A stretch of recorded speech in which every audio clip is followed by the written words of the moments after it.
This is the moment you've all been waiting for. Live with the best father and son team on the internet. It's time for Homie and the Dude. What is up, everyone? This is Homie and the Dude, the father and son MMA and TTRPG podcast, and the destination for the best NPCs in the entire, cosmos? Yeah, cosmos, planes, Multiverse, everywhere. We are delighted to be joined today by Leigh Mitchell. Leigh Mitchell is the Cage Warriors Academy Southeast Flyweight Champion. Leigh, how the hell are you, man? Yeah, not too bad. Not too bad. Good to be chatting with you guys again. So thanks for obviously penciling us in and getting us on. No, it's such a pleasure. It was great to watch your fight. A couple of weeks ago, you really put on a very dominant grappling performance that was really, really awesome to watch. And actually, we've gone back and watched a bunch of your fights and actually rewatched that one as well. We have to say, like. Oh, no, of course. Honestly, it's awesome to watch you fight. Your style is amazing. Your footwork is top notch. I can't compliment you enough on your stand-up footwork. The way that you're very bouncy and light on your feet is a massive credit to how you move in and out and cut that distance, because you're not the tallest of lads in the world, but you're being polite. But you absolutely cut that distance beautifully and get into range really nicely. And furthermore, your grappling strength is something that is really to be desired by a lot of people. I wanted to actually start off by asking you, was grappling something that you started off doing? Was that one of the core bases of your game? Is that where you started as a young lad? No, not really. I feel like in my earlier fights and stuff like that as an amateur, I mean, don't get me wrong, BKK we wrestle a lot. We do a lot of cage wrestling and stuff off the wall and stuff like that, which we all tend to do well. But I think in terms of competition, when I was younger, I just wasn't composed enough to do so much stand up and all that. I mean, if you the very, very early ones, I more or less just kind of just grapple everyone, take them down straight away, and just kind of go through the motions and try and grapple people, because I wasn't maybe confident enough in my stand up early on to kind of let that side of the game kind of go. But now it's obviously nice to let a little bit of everything go, kind of stay on the feet and kind of work the stand up game as well. But as you see, the other week, I had to kind of rely on that wrestling that I've kind of always kind of had, if that makes sense. Thanks for watching this episode. We really appreciate you supporting Homie and the Dude. Please hit us with the Holy Trinity, like our Facebook page, subscribe to the YouTube channel, and follow us on Instagram. Just search @HOMIEandTheDUDE. It all really helps. Yeah, totally. So let's rewind back. Okay, so last time we saw you, we were holding a microphone in our hand to your face, and you had the belt around your shoulder. Talk us through after you win a big fight like that. What happens? Do you go partying? Do you get with a small group of friends? How do you celebrate a big win in front of a lively ass crowd? That crowd was insane that night. What happened? Yeah, really good. We went home.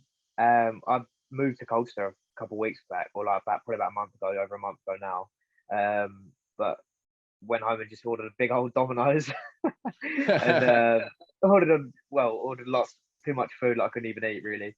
I think we started watching the boxing. There was the Fury fight was on that night, wasn't it?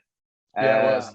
I went to bed before that. I still haven't seen that fight, but I never even got to watch it. I was watching some undercard fights, and it got to 3 a.m. and I was like, I gotta go to bed. I can barely keep my eyes open.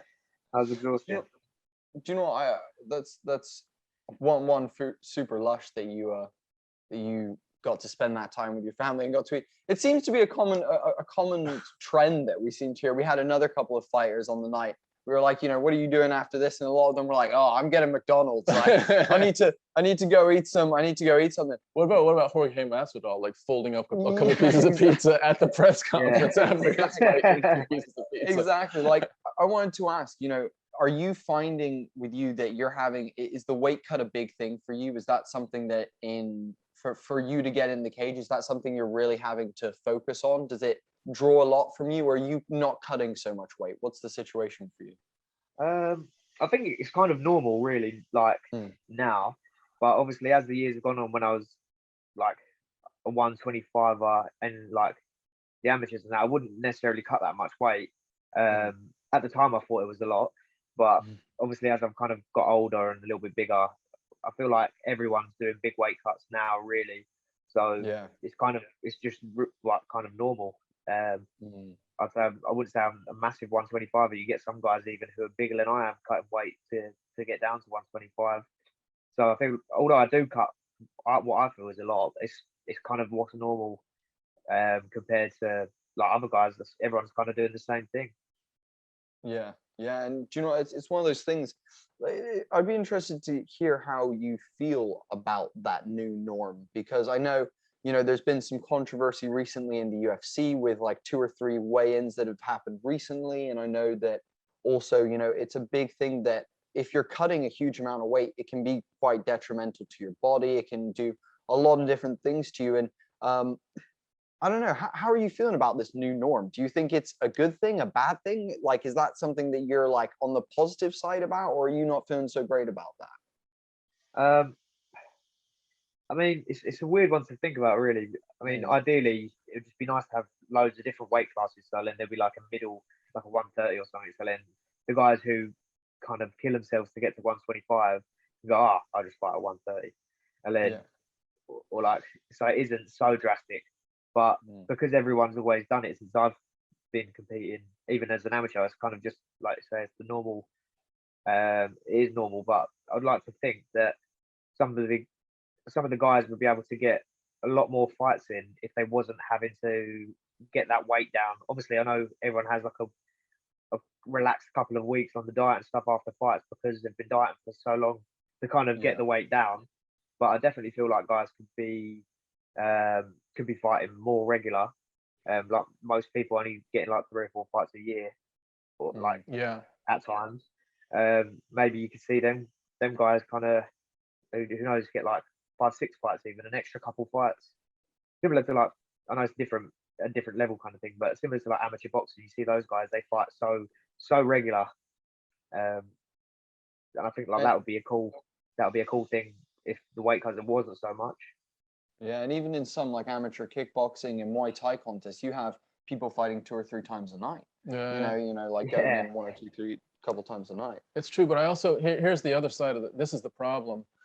From the UFC's perspective, that they want to position themselves as the elite level of MMA. Whether they are or not, you know, they are probably with some divisions, you could argue, and some other divisions represented in Bellator and whoever else, they might have some fighters that can compete at the very, very top level. But if you look just at the UFC, I mean, you've got the featherweight division and you've got the lightweight division that certainly 1 through 10 and maybe even 1 through 15 are just loaded. But then you start going into some of the other divisions, it's a little bit soft. Like, and so now they're starting to think, if we break it up even more, then we start breaking up, you know, the featherweight division into 145s and 150s. That's going to break apart, like, you know, who is Volkanovski going to be over here and Holloway is going to be over here, and there's going to be, so I get it from their perspective, but I totally understand and appreciate your perspective. And there's an element of health that should be overriding all of this, which is if you're cutting too much weight and you're dehydrating, you're not just dehydrating your body, you're dehydrating your brain, both cognitively, but also the ability to take punishment. It's all not good. So I feel you, man.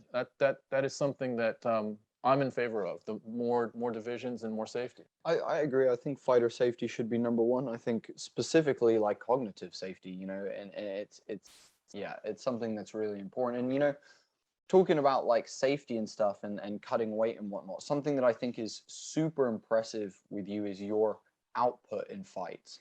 It's very rare to see someone go the amount of pace that you put into a fight. Like, and especially considering how much you do grapple in some of your fights, you know, you put it on them and you're dominating them in scrambles with your position control and your balance and momentum. But all of that exhausts a lot of energy. You must be doing cardio like nobody's business. Is cardio one of the things that you really focus on as part of your like training? Because it feels like you've just got a gas tank that doesn't end. It looks like it's your secret weapon, man. It's like it's on par with like Colby Covington. Like it is the thing that you put on a pace. So I don't do any actual cardio in terms of like, I literally don't. I get up. I know it sounds like I haven't ran. I love running as well, but I just haven't like I haven't done it for a while. I mean, at times I've gotten shin splints and that, which just took ages to get rid of. And I feel like for the sake of having sore shins and kind of calves for like months and months and months. I think the last time I ran like 5K, and I had like pains running down my legs for like 3 months, and I was like, that's just not worth it. But no, like it's just like mat time. Like all the like Sean, one of my coaches, was saying before. You think about all the he's kind of said it to me. He's like, oh, you're probably right actually. If you're not going to do cardio and stuff like that, but if I'm doing double sessions every night and a day at work, obviously I have a physical job anyway. Then I go and do nogi, and then wrestling. So we'll do, let's say, 45 minutes technique in the nogi and sequences and stuff like that, and then we'll do 3-5s of grappling, or whether it be like freestyle grappling or situational, like starting in bad position, starting with someone on your back. So then we're doing the 3-5s.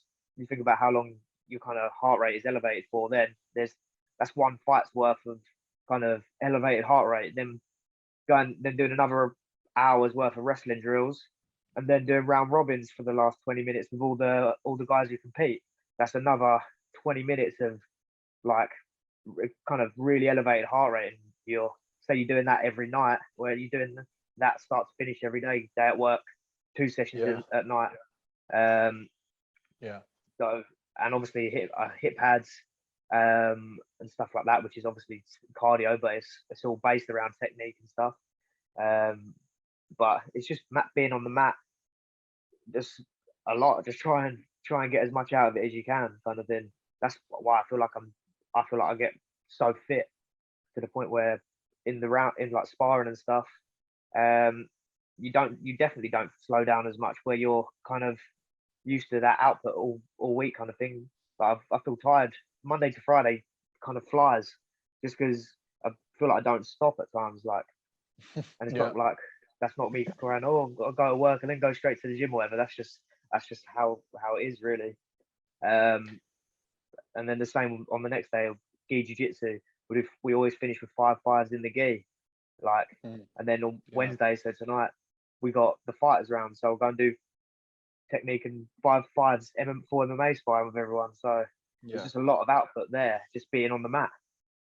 100%. Like, it makes total. It makes total sense. Practices you're going to play. Yeah, and also just that the way that it's structured. So this is all happening at BKK? Yeah, literally. Yeah, so the way it's structured, the way that those sessions are moving from skill set to skill set, sounds like it's just building in cardio for you. Talk a little bit about BKK. So is Arnold there, Jamie Richardson there, all those, I mean, how does that feel, having different levels of competition, different sizes? How do you guys mix that all up? Yeah, so we've got everyone down. Like, obviously Jamie lives, I can't exactly remember where he lives, but I know we get Jamie and Ollie Sarr will come down and train with us for like the sparring sessions and stuff, and a few other bits and pieces at times. Arnold's down at the moment. He's been down for ages, which has been obviously like awesome having him down. Trying to pick his brain at times, getting to do drills and stuff. Like he's taken some of the classes at times. So just kind of having Arnold's knowledge that he's kind of obviously been around and trained, like he's out at TriStar a lot of the time, and and also just even the coaches that have kind of stayed there, they're always learning. Like Mason is always doing new stuff, and he's always keeping up with what everyone else is, or like trying to stay a step ahead of what everyone else is doing in the MMA world, and what's working. And if these guys are having success with this, then we'll try and work that in with the drills and see how it works for us. like Sean and Jason doing the jiu-jitsu. So I've obviously been working really hard on my jiu-jitsu as well. But yeah, we got George, we got Charlie, we got loads of guys, all from different kind of a bit different stages of their careers and such, if you want to say. Obviously Arnold's like kind of way up there, and there's some guys who haven't even fought yet who train just as much as all the fighters. Like it's crazy. There's so many different guys to get working with. So it is nice, and it's nice. I felt for the Cage Warriors Academy show we had other guys coming down for the sparring from different gyms and stuff. So there was just so many bodies about all the time, and it was really good. Probably one of the better camps for that, where there's been so many people that you're spoilt for choice on good guys to do rounds with and stuff like that. So you can't knock it. It's good. Yeah, training's been really good at BKK. It sounds like a really nice atmosphere. You know, we've talked to Arnold a couple times, and we met him for the first time at Cage Warriors Southeast, but he's been on the podcast a couple times, and you know, he's just such a down-to-earth person, and we know, you know, Jack is lush, and so I can just imagine the environment there must really be a supportive one. But I imagine as well a lot of blood, sweat, and tears get shed in that gym. But you know, I want to tell a little story, because you know, and just for people to get a perspective, because for you to say, you know, I don't do cardio, but it's a lot of mat time. Like, for people to understand, for those who don't do martial arts, like Tom and I went and did jiu-jitsu a few years back, and I know at our very first session that we did, we rolled, and like we did the full class, and then we did the rolling at the end and everything, and we did rounds, you know, and whatnot. And afterwards, we got to the car, and I threw up in the car park. I know that I straight up threw up in the car park, because I had just gassed myself to a point that I had not been at before. Wasn't it like the next 2 or 3 as well? Yeah, it was just bad. And like, I remember us talking about it and being like, I've never had to expend so much energy, because it feels like I'm drowning in human while doing jiu-jitsu.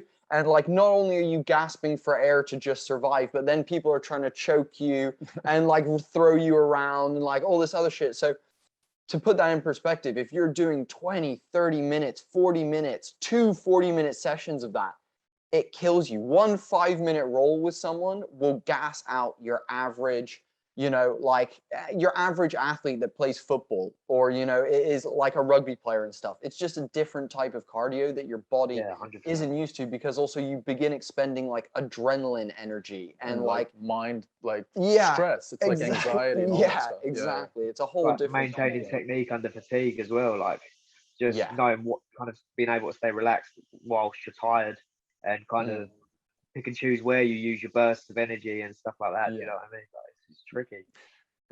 It's a great point, Leigh. So this concept of, you know, dealing with extreme fatigue while you're in a fight and trying to maintain your technique is got to be hugely, you know, it's got to be a mind battle. What are some of the things when you're in the mix, when you're in the thick of it? Maybe you've taken some, you know, some kicks to the body, for example, or you're in the 3rd round and you're starting to feel that your gas tank is being tested a little bit. Like, what's going on in your mind to make sure that what you've trained is as tight as it can be, you know, whether it's striking, whether it's your next shot, whether it's your transitions on the ground? How are you managing that mental side of things? That's a good one. Like when in the gym or in sparring rounds, for example, when you start to get tired, at times you see people load up on shots and stuff like that, and I'm guilty of it at times as well. I don't know what it is when people get tired. They feel like, like then they start loading up on shots, and then they're putting more in, which obviously takes more out of your like gas tank and stuff like that. So I'd probably say just knowing that it's just practicing that in the rounds. If I'm in some really high paced rounds and I feel myself start to run out of steam or run out of gas or whatever, just try and stay disciplined with not loading up and not kind of wasting anything else, if that makes sense. Like trying not to be wasteful, and then if that ever happens in the fight, then just kind of take that same kind of approach. Think like, all right, I'm slowing down a little bit, kind of running out of steam a little bit. Let's maybe take a little bit off the shots, or let's take a little bit off. Or if I get to a good position, maybe be like feel like, all right, I can take a second here, maybe take a couple deep breaths or something like that. Just try and stay disciplined with everything. But it's hard, like you say, when you're in the thick of it and you're maybe in the third round or whatever, it's hard to kind of stay disciplined with kind of the stuff you're being kind of taught and the stuff like it is tricky. But just try not to panic, really. It's at times it feels like in those competitions, it's who can not make a mistake first. Like that's how it almost feels at times. Yeah. Do you know what? That's so funny. We have had multiple fighters tell us now that fighting is not a case of who's better than the other one, because they believe, athletes are, a lot of the high level athletes are at a similar kind of level. They believe it is literally a game of chess, and whoever makes those first couple of mistakes is going to lose the fight. Do you know what? I really wanted to, like, first of all, your grappling is top notch, and something that Tom and I really appreciated was your positional knowledge and your understanding of momentum and balance. It is really top notch. You're controlling your opponent's weight is really amazing. I wanted to transition though into talking a little bit about your stand-up, because you mentioned earlier, in the early part of your career, you weren't as confident with your stand-up and you grappled a lot more. I have to say, we watched, for example, your 2 fights in Cage Warriors, and you clipped both gentlemen and dropped both of them in both of the fights. And your stand-up looks absolutely amazing. And actually, something I wanted to just say to you personally, and I don't think I got a chance to express that to you in person when we were interviewing you, is that your stand-up, though you are so good at grappling, your stand-up is something that you can rely on. Like, I'm watching you, you're precise, your slips are really good, your head movement is great, your footwork is awesome. Like, you don't need to be, I'm not saying that you are, but if you are at any point feeling underconfident about it, I can tell you as someone who's watched many of your fights now and seen you live, your footwork and everything is beautiful. You can strike with people really, really well. But the question that I kind of want to ask you is, you deal with a lot of orthodox fighters. You are actually a southpaw yourself. Do you find fighting orthodox fighters a weird thing? Does that affect your stand-up and your strategy, or are you happy to throw it with either stance? Does that bother you? Talk about like facing guys in different stances. So, cheers. Obviously, I appreciate it. Obviously, your kind words and stuff like that. Let you saying there, I appreciate that, because you're saying like, I have consciously put a lot of work into trying to improve that aspect of my game over the years or whatever. But like you say, kind of, I have obviously consciously tried to improve that aspect of everything. So I can't remember where I was going with that. We're just talking about stand-up your orthodox versus orthodox traditional southpaw. That's right. Sorry. Yeah. I like the open stance kind of battle. I really enjoy that because there's so many. There tend to be more anyway orthodox guys out there than southpaw. So one of like we got. So there's a boxing coach who I work with, Russ, who he trains so many southpaws. Like Arnold works with him, Corey works with him when she was down. Sean does. Like, so that's the only reason I've been working with him about a year. But obviously, just because I saw that Arnold's boxing is sick, Corey's boxing is sick, Sean's a great boxer. I thought, oh well, I'm obviously just going to go and work with that guy. He's obviously like you see their boxing is fantastic. I think, oh, I want a piece of that. I want hands like Arnold. Do you know what I mean, or whatever?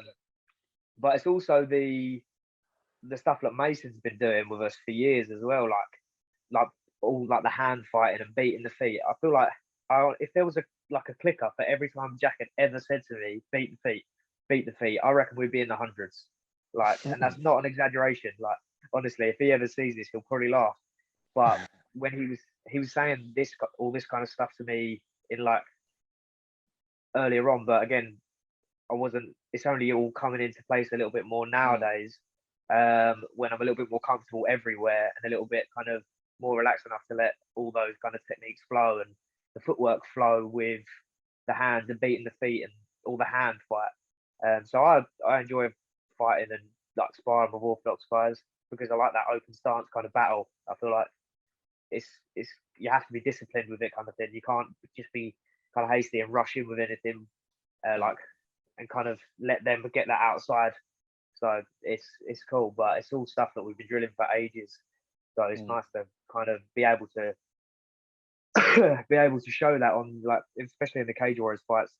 I know I didn't get the results in those fights, but I was happy with myself because that was probably the first kind of time really that I'd been able to let my stand up really go. And obviously there was a little bit of a break between fights through COVID and stuff, so we had a lot of time to work. But I like the open stance battle. I think that's really cool. It's fun. I fully agree. You looked phenomenal in those two fights on your feet. You were throwing really, really nicely, defending really well. It was great to watch. And do you know what? Something that I'm also really loving about a lot of the fighters we talk about, especially the English fighters, it seems like, is the level of humility amongst all of you. And, you know, for you to say, you know, it's one of those things that Jack's been saying to you for a long time, but you're just piecing it together now. Literally years. Yeah, and you know, it's one of those things that I really understand. Like I had it very recently myself. I'm working on driving myself at the moment because I've not been a big fan of cars my whole life, so I'm now picking up driving because something, you know, a bit more necessary. And people always said to me, like, you know, you can feel the revs, like, you know, oh, just feel the car, you know, kind of thing. And until I like sat in the driver's seat and like actually got behind it and started doing it myself, I was like, oh, now I get it. That clicks into place. Yeah, there we go. That conversation now makes sense. And I think it's one of those things where you just slowly have to find the pieces and then bring it together. And then eventually it's like one of those things that you do subconsciously. Like you said, when you get into those later rounds, it becomes, you know, you start slipping back into what is like my default technique, you know, what is like my like known muscle memory of cool, beat the feet. I've heard that 1,000 times. And so now at this point, without even thinking, I'm beating the feet because it's something that's happening through just pure, like almost subconscious energy at that point. Do you know what I mean? Do you find on your end that it's now taking into that subconscious place? Do you find that it's starting to take over that? And I also wanted to ask you, what did it feel like fighting in the bigger Cage Warriors like promotion versus you know, like the Southeast promotion? Was that like, did it feel like a big step up? Did it feel like you were under more pressure or anything? Because you look like you took it very well and came out with the same kind of level head as well. I really enjoyed both those Cage Warriors fights. Really, it was at a time when there was nothing else about. So it gave me a little bit of a kind of kick up the arse, like that no one else really had at the time. Whereas a lot of guys kind of sat out for 2 years. We was training at a top secret location, just like a small group of us, and we was all trying to get kind of. Then we had, who was on there from BKK? Steve, and Jamie Richardson. So like there was obviously those three guys in the gym, as well as the guys who are around to train with those guys and be bodies for them and stuff like that. So there's like, I know, or was it? No, that was just after that period. Sorry, I've got kind of gone back too far. The Cage Warriors ones, I think gyms were just allowed to be open, I think, or something like that. But it was all it was kind of a time when there was only the pro guys in the gym for those guys, if that makes sense, is what I'm kind of getting at. Because there wasn't like any kind of, not anyone could kind of train at the time kind of thing. Of course, it was like it wasn't open to those guys. Yeah, literally, it was only the pro guys or any competition guys were allowed in. So everything was very focused for a while. But I thought there would be more pressure for those, like instead of the like Southeast show. But I felt like I performed better on the Cage Warriors. Like again, like probably my fight against Fletcher is probably one of my favorite fights of like I've had. I know the result, I made some mistakes and the result wasn't what I wanted. But in terms of my own performance, I was happy with being able to do all the southpaw stuff that we spoke about, do all that right and stay relaxed. Like at the end of round one, I didn't even feel like I was really breathing that heavy, and everything was kind of going well. But that's then both of those fights as well, and the second one, like it's probably the most relaxed I felt at that time, having no crowd and stuff like that. Because you obviously haven't got people, you know, screaming at you all the time. When like a couple of weeks back or whatever, you're trying to stay relaxed and trying to not rush or anything, but it's a bit more of an atmosphere, and it's a bit you tend to rush a little bit more, I think. But I really enjoyed. I enjoy competition anyway, so competing anyway is obviously decent. We've talked a couple times about the crowd versus no crowd thing, and some fighters absolutely thrive on having the crowd, and other fighters thrive on having no crowd. Like, it's the no crowd thing is, it feels a little bit more like a gym condition, a training session condition. Other fighters really tap into the energy of the crowd, and it maybe lasers them in. It gets them a little bit more focused in. It sounds like you tapped into a little bit of both. You enjoyed the no crowd when the cage warrior stuff, but also, I mean, that last, you're the last fight, the main fight of the night, and the crowd was raucous all the way through, but they were really just like the roof came off. So where would you put yourself? A little bit in both, or one or the other that you prefer? I'd say a little bit of both, to be fair. There's aspects of everything. Like, I definitely get more of like an adrenaline kind of effect with a crowd, which isn't always good, obviously, because you're trying to, I feel like that can give you a bit of an energy dump at times. Like, you kind of feel like, why am I so tired, and why are my legs kind of heavy? Whereas I didn't get that on either of the cage warriors fights with no crowd, because like you say, it feels like a bit of a sparring session or something, maybe. So you can kind of relax as if you're just sparring. Like, but with the crowd, it's like you say, it's a lot more of an atmosphere, and they're fired up. They want to see you fight and stuff. They're fired up. Here's just a technical question. So, crowd or no crowd, are you hearing Jack's voice with a crowd? And, well, of course, without a crowd, it's coming through pretty clear. I was gonna say, and Jack's got a hell of a voice on him as well. He's cutting through a lot of those places. Yeah, but like, how much of that are you taking in? Are you taking in voices in the crowd that are coming through? How much of that are you aware of, or is it sort of tunnel vision at that point? Yeah, it's definitely, I've not actually thought about it, but now you've mentioned it.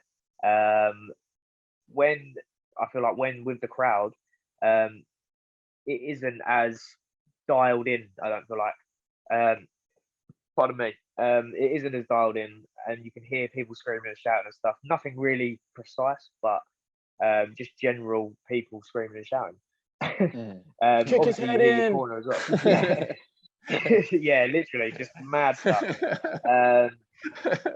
But with the no crowd, I mean, I can almost tune in, or like you can almost, you're only listening for your corner, if that makes sense. Like, so I find it's a little bit more it's definitely easier to hear the corner and get instruction, like, because there's definitely times in fights when you need that instruction, when they've got a different view than what you've got, and they're like, oh, you need to do this, or you need to work this, or let's pummel this back in, or let's, like, whatever. Do you know what I mean? So you definitely need that instruction sometimes, and it's definitely easier to hear with no crowd. Yeah, and do you know what, that makes total sense. Do you know what was hilarious? So Tom and I are watching the fights and taking our notes for the interviews, and there was one moment where both of us were watching one fight, and they're in this like grapple position, and I believe it was like a half guard. Basically, it was like a super like tight, like lockdown half guard, and this lady is just screaming at the guy on top. She's like, "Get an armbar, giving him armbar." And Tom and I are like, "Get an armbar."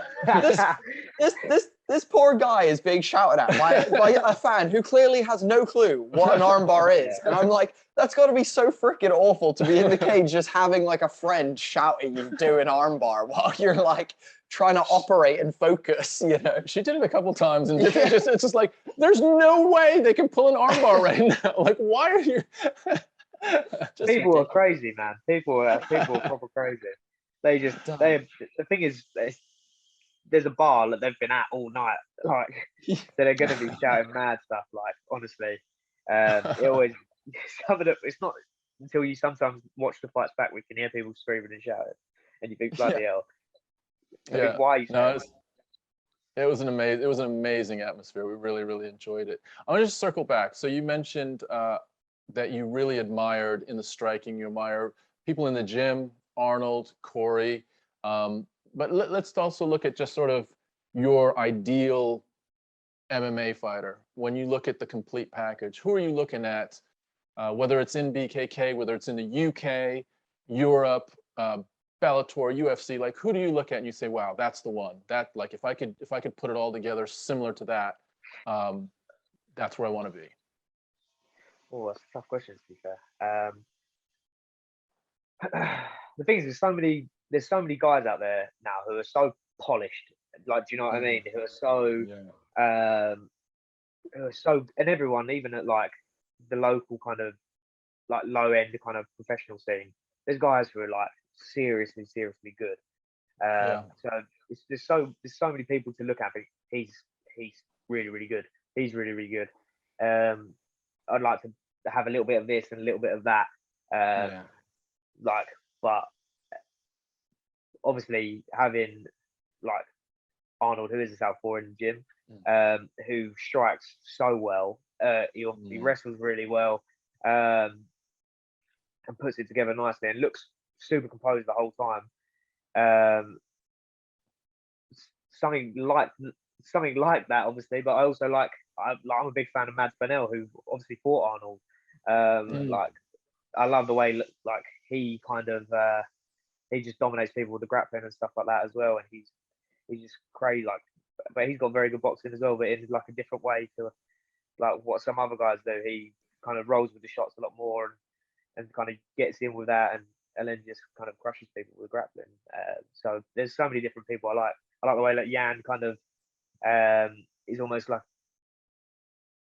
defensive, like rolling with the shots and everything like that the whole time while he's kind of applying pressure and stuff like that. And it kind of a lot of the pressure fighters, obviously, just because you have being a short guy, you can't let these rangy guys work.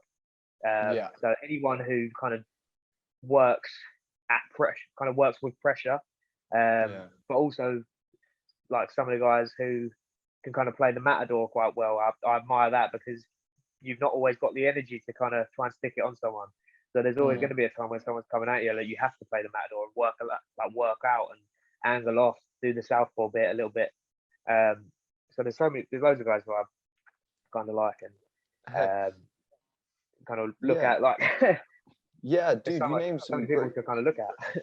Yeah, you named some great people there, and a lot of that is stuff that. And do you know what? Honestly, Tom and I have said countless times we believe Arnold Allen is, if not like in the next like 5 years, going to be champion. He is easily going to be top 2, top 1 in the next 5 years, and then fighting for that belt, pretty soon thereafter. He's so exceptional and such a powerful player. I think just an amazing role model to be able to have in the gym and bring to the table. I can imagine it's something that's pretty awesome. But at the end of the day, at some point he's gonna be a target for some of those bigger people, and he's gonna get tested with fire. And I honestly can't wait to see him breach into that top 5 and bring that hellfire. Saying that, that's kind of what's next for Arnold. You have just taken over the championship for the Cage Warriors Academy. What are you kind of looking for next? Maybe before the end of the year, do you have anything booked up, or are you looking for something like early next year? What's your kind of plan in terms of fights, and what are you looking for going forward for you? For me personally, I don't know if I'll get anything out before the end of the year. I had 4 fights December to December. I'm sure it's 4 fights. Before that, I trained for, like, over the kind of lockdown period, I trained for a lot that never happened. So it's nice to kind of learn a little bit, get a little bit better for the next time out. I'm still in the gym just as much as I would be if I had a fight, but the intensity is obviously different. I'm not getting my weight down. I'm nice and doughy. If you hadn't noticed by the cheeks that I didn't have a couple of weeks back, like, I'm doughy. I put on some weight. I've got to follow up on that. Go ahead and continue, but I got to follow up on that. But yeah, it'll be cool just to kind of be in the gym, like like I say, I'm still working, still getting my one-to-ones in with, well, like with my boxing coach. I'm still sparring twice a week. I'm still doing this. I'm still trying to pick everyone's brain and learn and look for new things to put into my game. But definitely next year I want a super busy year. But in terms of big fights, obviously I had those Cage Warriors fights that I didn't get the results in, and they do fucking set you back. Like they do set you back in terms of momentum, where you're kind of not, especially losing 2 on the bounce as well. That's the first time I've ever lost 2 fights on the bounce. So for me, that was a real learning point. Yeah, definitely. It's like, damn, I've never lost 2 fights before. This, and like, it isn't easy. Everyone is so good. But just kind of continue to build my career. I've got 2 wins back on my side. I don't have to rush into any stupid fights. But not saying I want to fight a load of divs, because I definitely don't. I want to be fighting guys who I should be fighting. Like, obviously, like most guys, well, I know there's quite a lot of guys out there who wouldn't have fought someone like Hignett being 3-2 or like 3-1, whatever, 3-2. He was 8-6 or something like that, which would have been awesome to get a win over someone like that who's very experienced and very good. But you don't necessarily have to take those fights all of the time. Everyone, most guys out there everyone gets a chance to build their career up and don't get me wrong, take the big fights, but take the big fights when you're ready for them, if that makes sense. Totally. You get these. I understand you get a lot of guys out there who kind of just, I want to fight everyone, and then you look at where they're at in 2 years, and they're like negative, and haven't really got many opportunities on there coming up for them because of that. Like, I still want to fight for a long time, and I want to build my career up and have, like, don't get me wrong, I know you win some and you do lose some, but I don't want to burn all like my opportunities up. And I'm 24 years old. I still want to be fighting when I'm 30 odd. Do you know what I mean? So just continue to build my career, continue to learn, really, in a nutshell. So I waffled on a little bit there. No, not at all. No, not at all. Thank you. It reminds me of I've heard Tom Aspinall talk similarly. He is up. I don't know if he's in the top 10 of the heavyweight division, but he's like, I'm not in any hurry. Like, I'm going to be here. I'm young enough where I'm still learning, and I want to take my time, and I want to fight the guy that maybe is just right above me and march up the ladder appropriately. I don't need to go the fast route and get to the top maybe too soon, and maybe expose some of my vulnerabilities that I haven't been able to develop along the way. So that sounds very consistent. Do you know what? Talking about doughiness and rushing the gun, this links me to one person called Paddy Pimblett, who, first of all, like like in terms of doughy, I've never seen anyone cut so much weight and then within a week put so much weight back on. I've never. Paddy has a different definition of doughy than Leigh does. Yeah, I was gonna say I was about to say you call yourself doughy, and then look at how much weight Paddy put on after his lightweight fight. I could not believe that. I don't think we're talking out of turn. Like, Paddy is proud of it. Like, he has like Instagram shots. Him just like lifting up, and he's proud of the pints that he's put down. But also, talking about that, he was one of those guys that I felt in this first fight may have been a bit rushed, in that he goes in and gets absolutely clipped in that first fight. Like, there was a point where Tom and I were like, oh my God, he's about to lose this. Like, he is genuinely about to lose this. And he did manage to come back and get the win. But if he doesn't alter some of the stuff that he's doing, especially with leaving his chin up high and stuff with his striking and stuff, it's going to hurt him later down the line. And who knows what kind of damage that does to his career. Following that, I think the similar thing happened with Sean O'Malley when Cheeto Vera beat him as well. It kind of put a bit of a road bump in his career, and he was on main cards, and now he's back down into the prelims and things like that. And I think there's nothing wrong with it. I was gonna say you're totally right with building yourself up and doing it from a place where, as you gain those skills, taking the right fights for you. And like you said, dude, we're like we looked earlier. You and I are literally like 11 months apart in terms of age, and like, you're a fucking young dude. You've got more than enough time to learn, improve, progress and begin to dominate. Like, it really is there, you know, and you've got the time to do that, I would say. That's the thing. Like the thought of having these kind of big fights against some of these big names, like that's exciting. Don't get me wrong. Like I don't want to avoid the big fights and stuff like that. And against some of the really experienced guys who are really, really good. Like I want to be able to test my skills against those guys, but I want to be so polished and have everything down to the absolute T by the time that I get there, that I'm my best self by the time I get there, and fighting the big names and stuff like that. Yeah. Hey man, we have been asking you some of the softest questions we can come up with. Here comes a hard one. So are you ready for a real question? I'm ready. All right, here we go. Talk us through your Instagram profile picture, because dude, your hair is feathered and lethal, and your abs, we could like grate Parmesan cheese on them, bro. It looks like a GQ fucking photo shoot. Talk us through that shit, bro, because... When did you take this photo? Who took this photo? That was a couple of weeks back at the, that was at the weigh-in of the fight 2 weeks back. Okay. Oh, mate, you look fucking ripped in that. Holy shit. To be fair, if you see me, that was literally 5 minutes after I got off the scales, and it looks okay in the photo because you don't have any real perspective of like anything. But if you actually see me walk around, I look like a bloody corpse.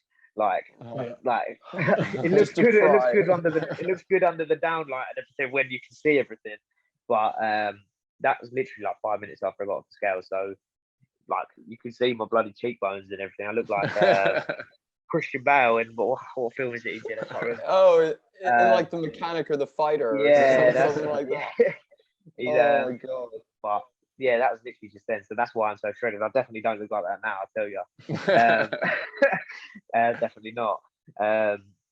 But yeah, so that's the beauty of the weigh-in pictures, isn't it? After get a good picture while you're suffering. It makes it makes sense. You know, you might as well get something for it, haven't I? Yeah. I was gonna say it makes sense.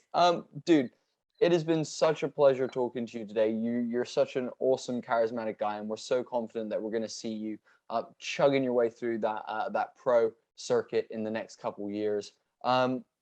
Quickly want to hand it over to you. Feel free to shout out your sponsors and your socials and where people can find you, so that more people can get behind the Leigh Mitchell train and hop on board, climb on the top, get some seats in the middle, you know, hang out a window, you know, whatever it is they want to do. So I don't use Twitter, although I think it is the same name as my Instagram one, and I just share everything from the Insta to Twitter anyway. But that's at LRMitchell97. So that's pretty much the only one I use other than Facebook. Shout out to Another Barbers in Whittam, who've been sponsoring me for the last few years. Big up them, big support there always from them.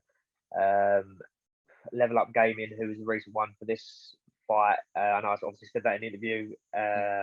They do the gaming PCs, custom built. Big up to those guys. Raw CBD, who've been again sponsoring me for a little while. They must have given me so much stuff, I lose count. Always keeping me topped up. Who else we got? We have got Kilo Oscar, who is a clothing brand. Big up to them. Always, they've kept me out massively in the past. Who else we got? Obviously, shout out to BKK Fighters and everyone at the gym. Stone Sports Management. Who else we got? And Sweeney George Fightwear. I mean, I think I've got the very, very first pair of shin pads that he actually ever had, and they're more or less bulletproof. So to get hold of them, and he actually kits out the gym now as well. So big up to Sweeney George Fightwear. I think that's it. Could be wrong, but there we go. And obviously 50 Plus podcast as well for the sweet kit the other week. 50 Plus, big up Dan Lester. Oh, amazing. Nice one. Amazing. Just have to say that was one of the highlights of our time at Cage Warriors, where we had to move the camera down for you to go around to each and every one of your sponsors on your shorts that night. That was fucking brilliant. I can't remember anything, man. I got the worst memory. Honestly, I got such a bad memory. I must say, I'm like, oh yeah. Hey, it's been an absolute pleasure. Thank you so much for talking to us tonight, guys. We've been Homie and Dude, father and son podcast, and we look forward to seeing you guys in the next one. If you want to hit us with the Holy Trinity, we'd really appreciate it. Head over to Twitter, follow us there, subscribe to the YouTube channel, and if you want, Facebook or Instagram, whichever you prefer, whatever suits you guys best. But Leigh, thank you so much, and Thanks, Leigh. we'll see you soon. Thank you very much. Cheers. All right. Hey guys, thank you so much for watching Homie and the Dude today. We hope you enjoyed this video.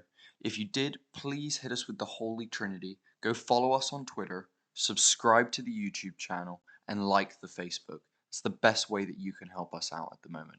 Hope you have an awesome day. Thanks for watching, guys.